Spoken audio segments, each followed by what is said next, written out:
I had a whole retrospective of films here, and I wasn't here, and I made little videos and talked about the film.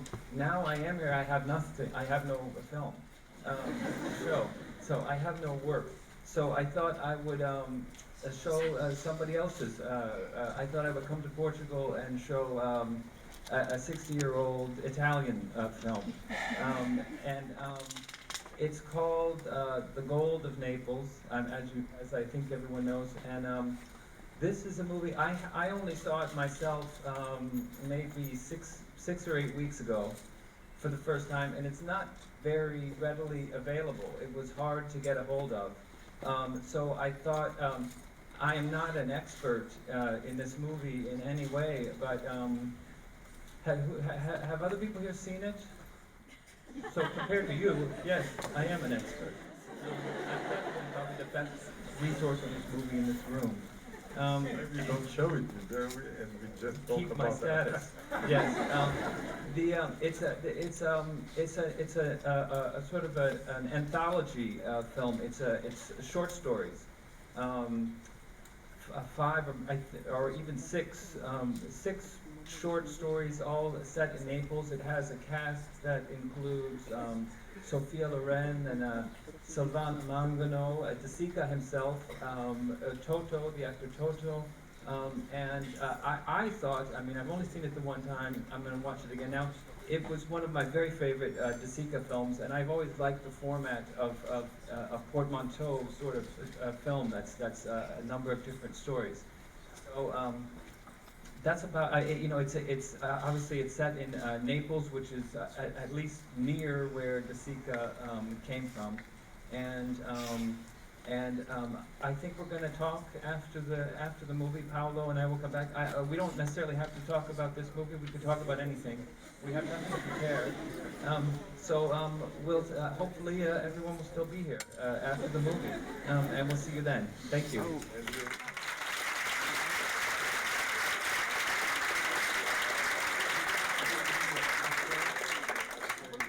I hope you brought your sandwich and something like that, but because you stay here some hours, let's see afterwards. And just to tell that, when he proposed me the two films, I think he thought, okay, Paulo will never get them. In a way, I don't have to go this year, I will go next year. But thanks to a friend of us, Roberto and Jan and everything, we found, I think, the only 35 mil print that exists in the world of Ouro de Napoli. We don't know what is kind of, if it's a good print, a bad print, I don't know. It's subtitled in English. Subtitled in English. Yes. Good. That's but good it's for the me. only. If not, you have to tell the story to Wes at the end. Okay, and good. I think a very good projection. We'll see it together and we'll be here at the end of it. Thank you very much. I've always been interested in this form of a movie that's a collection of stories, and usually, often those films, they're uneven. Usually they're more than one director. Usually there's a different director doing each segment. It's rare to see one that's all one person's work, or one director, one group of collaborators together. I think. This one has his usual script collaborator, what is he called? Cesare Zavattini, yeah. And then the other person, I think the other writer maybe wrote a novel or a collection of stories that it's based on. Short stories. Yeah, I think it might be based on a collection of stories.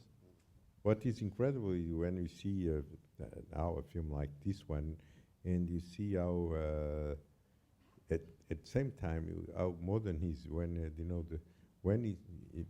the second story about the gambler, when they pass all this, playing with the kid, and we are there for about 10-15 minutes without, just with the expressions of the kid, with the words of the Sica, and you will feel, someone, the life of someone going through this small, apartment in this thing. It's incredible how De Sica could give us. I mean, we such a- see the whole game. In fact, that one, I don't think there's a time cut in the No, whole story. no, It's all no. just, it's in real time. Yeah, I love that. I mean, it's. I would think it would be such a hard thing to do to make it. And there are points in it you don't. It's slowly building. I mean, it gets better and better. And both De Sica and the kid are are so perfect And in we are it. completely, trapped by these moments of all this story. And in the last one, this shot of Silvana Mangano for, all this time when she, going back, going forward, going back, going forward, how he keeps, during this is something it's really, something that it's completely unusual. Yes, yeah, that she finally knows what So, she's in for, and we take just all that without a time word, to see her things make like that that, decision. Yeah. Good. And And Sophia Loren is unbelievable in this well, one. yeah. Yeah, we love her in this one. you are all your work. Yes, it's with goes in this kind of humor. With actors, fantastic actors. You work all the time. You in a way you keep the tradition of working with a kind of family. A family. I think in Italian cinema we had that at that time. The same actors, the things all the coming and through even De Sica playing himself and all this. And do you have any relation with this period of you think or it's just never all this period of the Italian cinema gave you something, or you don't think so? Well, I think that period of Italian movies is sort of the. I don't know if you would say that's the peak, but I mean that handful of directors from those 25 years, let's say, are such a giant influence. The neo-realists through the Fellini period, and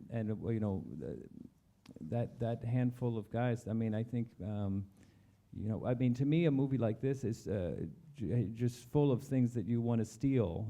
That you will steal. That I will. Yeah, that's yeah. Also, the De Sica movie. There's within this one film, there's a real range of tones, and you see that in his whole body of work. That he's there's something consistent, but definitely there are different tonal kind of feelings in the various movies. A Miracle in Milan versus Shoeshine or Umberto Day. They're different schools of De Sica movies, maybe. And you feel this humanity in these characters that we find in your films. They are not cliches. They are not everything. Even the scenes, and you feel the same when you go through your films, even when there is absurd moments and everything, but you keep all close to the persons and the. Well, it's nice of you to say that. We don't have to force mine to be like De Sica, though. I don't mind if we just ignore mine in this context. They don't ignore. They are here for you, and you are making them discover De Sica, because I think mostly of these audience never saw a De Sica movie. That's one of the problems now with no prints, the cinema text, much less people go to cinema text. There are not this kind. The television doesn't show neither these films, and that's something that I think we lost the references, and I think all your films are all plenty of references, and I think is one of the good points that they could discover a film like that with you here. Maybe there's another De Sica performance. Maybe some people will know, or people who don't know it would like to see is the Ophal's earrings of Madame D. You know, that is Ophal's Madame de. yeah. He's great in that one, and that's a masterpiece, that movie. Yeah, he's talking about Madame D, a film about from Max Ophuls. And now that I know that the Portuguese Cinematheque has a print of that subtitle in Portuguese, and sometimes they show it. And if one day you see it in the program, please go, because it's one incredible movie. And CK and Daniel Darieux, they are absolutely amazing in this movie. Yeah, yeah. I have a nice story about that one. Do you want to tell it? No, it's a story. No, Another it's just time. another time. You are here to hear your stories, not mine. So are we going to do questions from the Yes. from Do you the have any audience? question for the audience, please? And They- any And they comments? they don't have to be about this movie, because No. we don't really know that any Yeah, more than okay. everybody else. I should have Roberto should be here, because it's much more, critic. It's a friend of that. Myself. Let's go. Hi, first of all, I want to say that I love your work and I'm so glad to be here with you. Thank you. What I want to ask is if this choice of this movie and the fact that you're here with this movie has anything to do with future projects. Maybe you're going to do another one film about this Italian universe. Well, I made one movie in Italy some years ago. I did a movie in Italy, not really this kind of a setting, but I would. I don't really even. Didn't mean to mention this, but I would like to do I'm sort of thinking about a movie that has this kind of form, a movie that's a series of short stories. I think it is a hard thing to do, because I could feel like people could get. You finish a story and someone could feel like, are we really going to start over now? I mean, especially after 3 of them or so. But I love this. I love this one in particular, and I've always liked there was an Italian thing of doing these in the Yes, 60s, and there's the Boccaccio 70, and then there's also there's the one with the Fellini movie, the other one with the Fellini movie, that's the Edgar Allan Poe. I forget what it's called. There's a Louis Malle, and there's a Fellini, and there's another Italian director. I can't remember the name of the name There of the is movie. another one called Rogopak. There's a lot of. Which is the Rossellini, the Godard, the Pasolini, Rogopak. But that's not the Poe one. But anyway, yes. Thank you. Thank you. With Wes, you never know. He is telling that he's thinking and doing something around this, and when you next movie maybe you see something that when we hear you say, okay, maybe that thing or that thing. That's what I was thinking. I remember we were talking 2 or 3 years ago, and he told me, Paulo, I would like maybe to adapt a Stefan Zweig book. And I said, a Stefan Zweig book, okay. And he gave me the name of the book. It's the only big novel of Stefan Zweig. I don't remember. Beware of Pity. Beware of Pity. And okay, I read Beware of Pity, and I said, but how is going to do this? It's a drama, it's something, nothing to do with his work. And if you had to see the Grand Budapest Hotel, you could see, all the the things of Zweig that are really in the movie, and how he, in a way, I can understand he inspired, even if the climate of the Zweig's novels nothing to do with your film, but Zweig is there, and that's what is incredible in the way that you appropriate the work of of the you still, like you said, you know, the work Yeah. of it. Well, I remember that conversation. You said something very encouraging to me, which was that Zweig was going into the public domain. Yes, it was in that month. It was in the public domain, and yeah, you so just picked. the copyright ran out, so we could steal anything. Yeah. Yeah, and you made it. Does anybody else want to ask a question?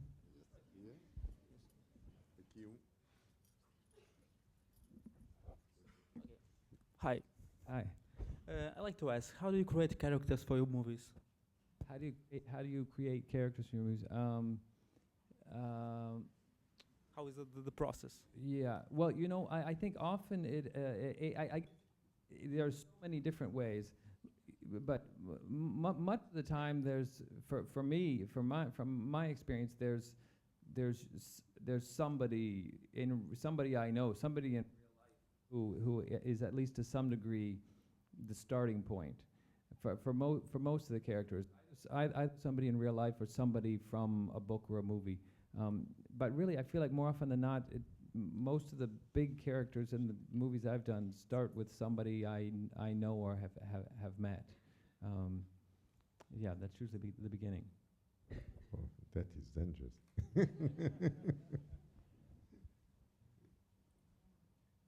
You. Hello. Hello. Are you hearing me? Yeah. Okay.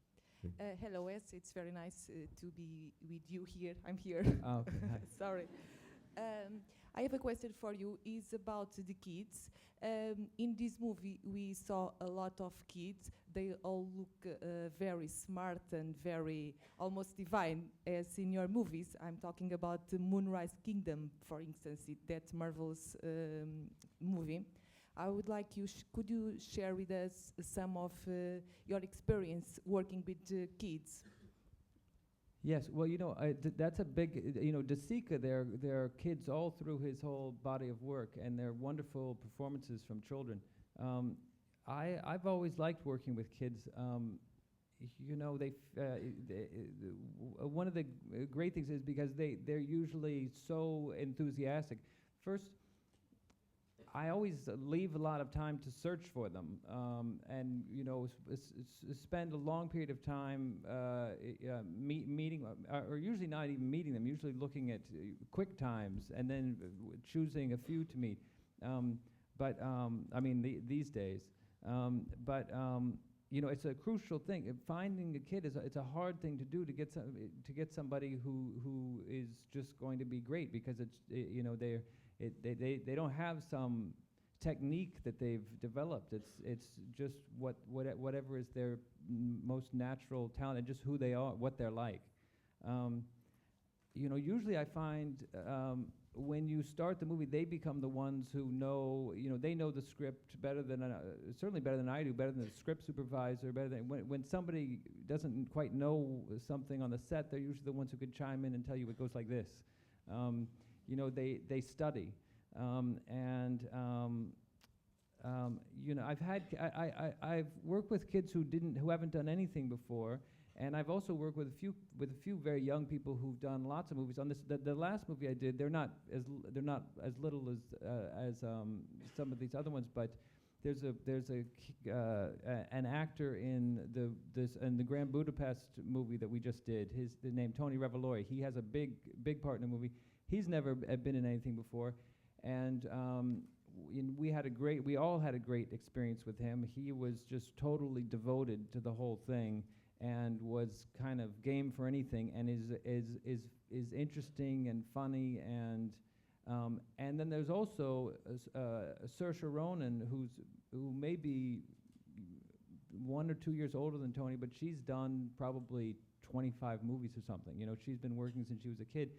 And she has that thing that you sometimes see in kids who are working actors, where it seems completely effortless to them. They're almost like, you know, we had a kid in a movie I did a long time ago, Rushmore. There's a kid whose name is Mason Gamble. He had played Dennis the Menace, this movie, Dennis the Menace, and he'd been acting since he was 7 years old or something. And he was great and he could be very real, but he was also sort of like a computer. You know, anything you told him, he could be programmed and he would just instantly do it. You could direct him, you could ask for him to do something with just the slightest suggestion. He would know already what you were trying to say because he's kind of heard it all before, and he would just do it. He would do it sort of wonderfully.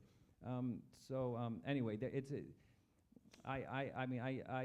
you know, you see it in DeSica how much he enjoyed working with kids, and I found the same thing. It's a special kind of a very different kind of experience, you know, from working with real actors. Thank you. Anyway, who has? Yes, yeah. Yeah, maybe we should keep the microphones kind of Yes, close. coming. It's quite an honor, finally, to see you here in Portugal. I have two questions. Are you really thinking of making a thematic park? We saw some news that were talking about Wes Anderson wants to work with Mark Mothersbaugh to make a thematic park. So if that's going to happen, okay. So it was an internet hoax, okay. And the other question about your movies is aesthetic is very important in your movies, but also music. And Paulo brought us here Randall Poster 2 years ago, I think. And I would like you to talk how it's so, because it's a part of the movie. It's like an interpreter everywhere, like in Hotel Chevalier. Not so much in, I think, in Rushmore or in Bottle Rocket. Music wasn't that important, but in Tenenbaums, all the other movies, it's a part of the movie. It wouldn't be the same if the music wasn't there, and it's like it's built for the movie. So I would like to know what's the process of building this. Yeah, well, sometimes OST. I think sometimes from my experience with this stuff, is sometimes I might have some songs or some music picked out in advance, and maybe even the script is it's something in the script is getting inspired by the music, or the whole idea for a scene or something is kind of coming from the music. And then there's a whole different process of working with the composer, which Mark Mothersbaugh, who you mentioned, is the first composer I've ever worked with. I really didn't know how do you do this? What's this process like? What do you say to when it's not like I mean, maybe some people have the experience where the composer writes the music, gives it to them, and they say, wow, they just did something great and perfect. I don't usually have that, the first thing happen like that. And when I was doing my first movie, I didn't really quite know what to say because it's writing, and it's a type of writing that, I can't do. And I don't have, I particularly then didn't have any real language to do it. But over the years, Mark Mothersbaugh and I had a great collaboration. We've had a great collaboration, and also I've worked with Alexandre Desplat on maybe 3 movies, and we have a lot of fun doing it. He lives just a few blocks away from me, and I go over for a few hours, and he plays me some things, and we talk about it. And usually, with him, he's very very busy. We don't pay. We don't have the money. He does. When he's doing Godzilla and he's doing one with me, there's not the same. It means something different to his business manager, and so I usually have short periods of time with Alexandre, and that's actually been very. It's been good in a way. He writes some sketches for me, and I take those to my editing room, and we play with them for a while, and then I bring them back to him, and sometimes I edit the things and then show Alexandre, and he reworks them, but he works very, very quickly. The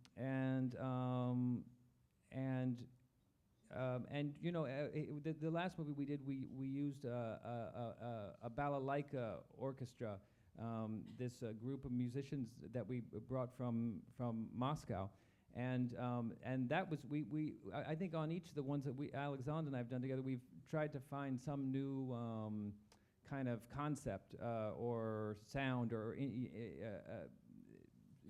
type of music to imitate or steal from or be inspired by. So that's sort of an answer to that. Hello, Wes. Nice meeting you. Regarding your style, I think it's very rare that a filmmaker stands out so clearly in terms of your vivid colors, your symmetry, your ensemble of actors, your naive tone. I mean, it's very consistent all over your work, but it's always very original as well. It never gets boring. Anyway, so I wanted to ask if you always had in mind this kind of aesthetics when you started your career, and if we can somehow expect one day to see a complete shift from this. Well, I don't really, when I'm doing a movie, I'm not really thinking about those. I'm usually thinking about what's different about this story and gathering ideas for how to try to make it interesting. I think the thing you're talking about, that's the thing I do. I have one friend who, anytime he sees a new thing I do, I say, well, what did he says? Well, it's more the same. I can see why he says that, but that's not really what I'm thinking about. All the things, but we've gone to done a completely different kind of story. But I think the things that make them the same are almost the things I don't choose. That I don't feel I have a choice. Almost, they're just my sort of my instincts, and I would definitely say it's not stuff it's not really what I'm preparing. But it also might be the way I do prepare a movie. Just my methods may lead to some of these. Comes naturally. Yeah, maybe so. Thank you. Me? Hi. Here I am. Hi, Wes. I have so many questions I'd like to ask, but I'll just choose one. When I saw you were presenting this Sika movie, I thought maybe this was a major influence to you and to your work, but apparently you just saw it not so long ago. Right. So I'd like to ask you, which director would you say, or which ones are your major influences? Well, there are so many. I think, but I would put De Sica among those. Fellini, and there's a Rossellini that I just saw the other day. That's also with De Sica, General della Rovere, which is a wonderful movie. There's a Visconti that I saw not I may not have seen. The Mastroianni, what is it called? Notte Bianchi. Yeah.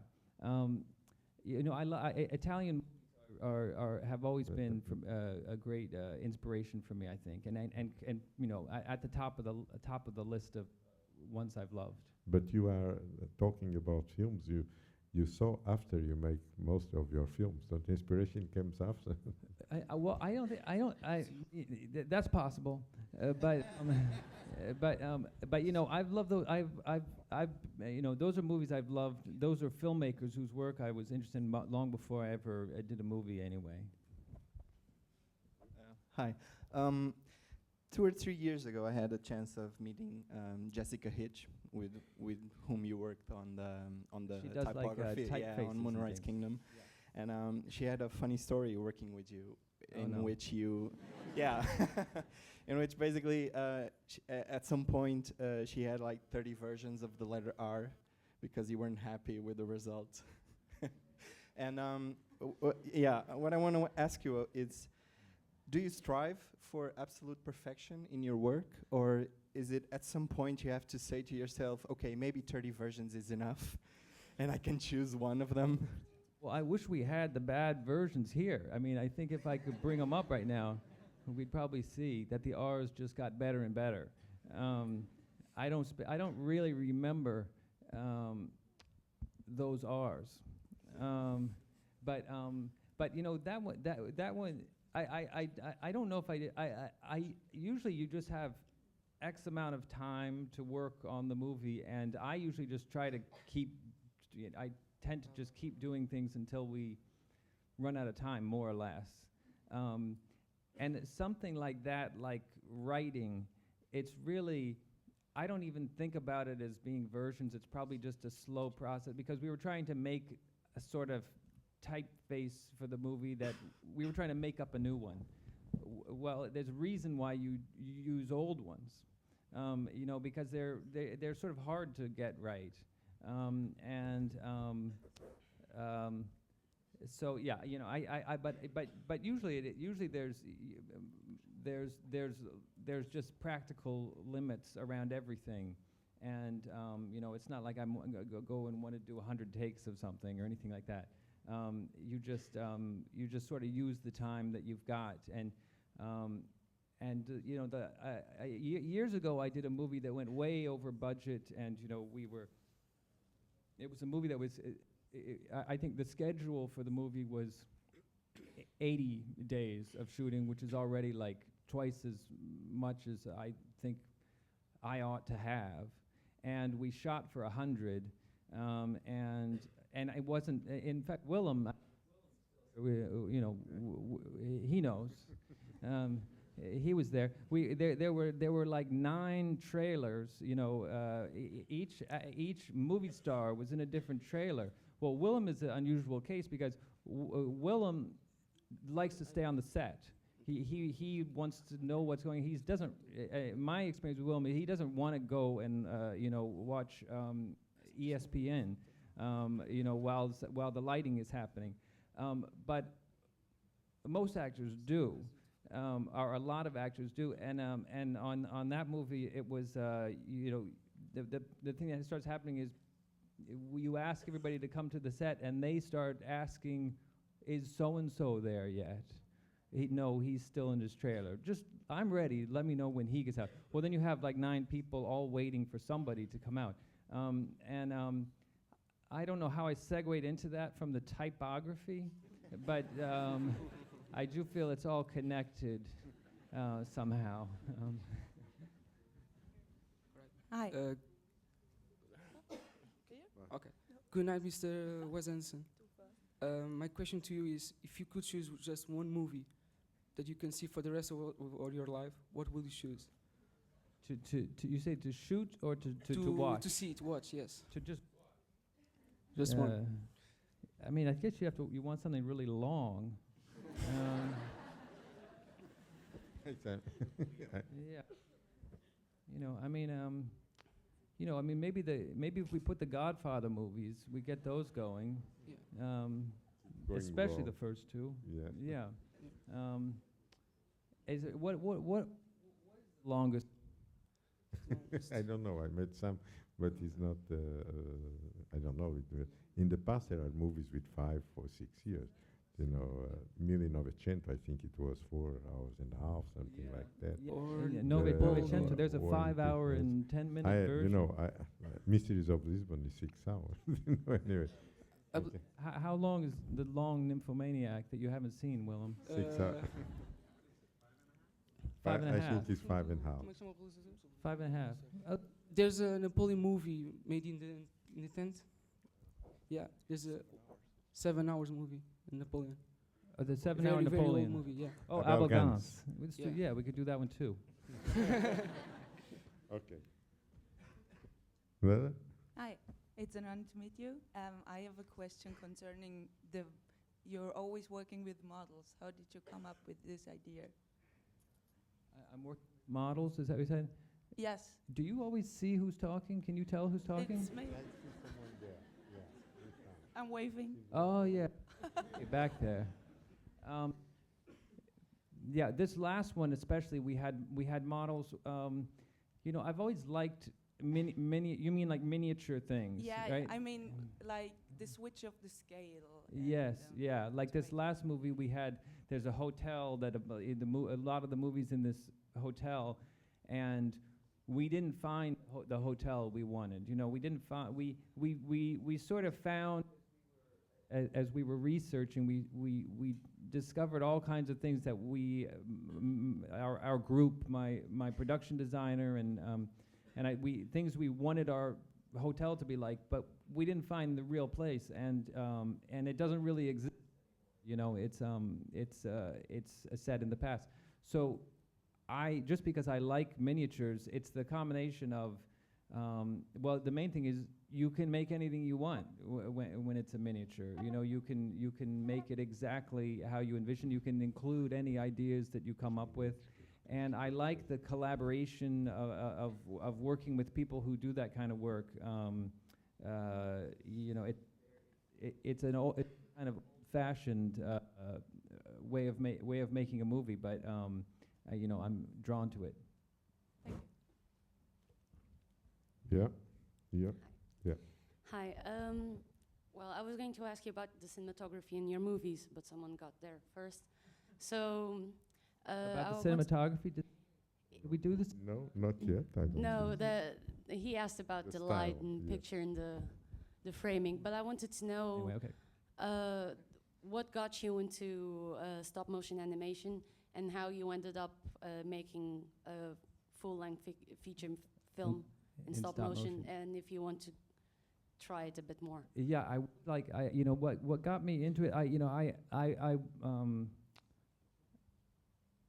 I'm not entirely sure what got me into it. I think really it was, there used to be a lot of things on TV in America, the holiday specials that were done in stop motion, and I think I liked those.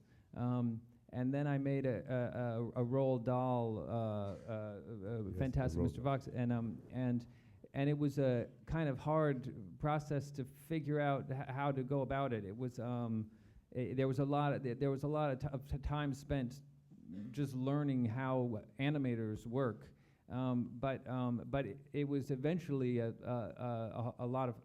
very fun, exciting experience. You know, it all happens very, very slowly, but there tend to be many things happening slowly at once. So sometimes we would have 20 units going, and at the same time, and so it stays interesting, and it goes on for a long, long time. But I do want to do it again. I have an idea for I have an idea for an anthology movie like this, and I have an idea for a movie that I want to do in stop motion.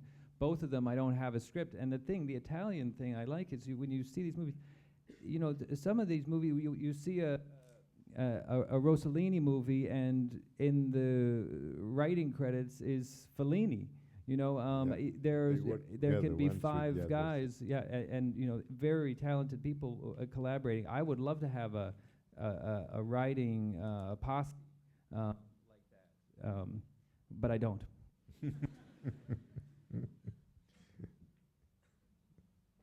One last question.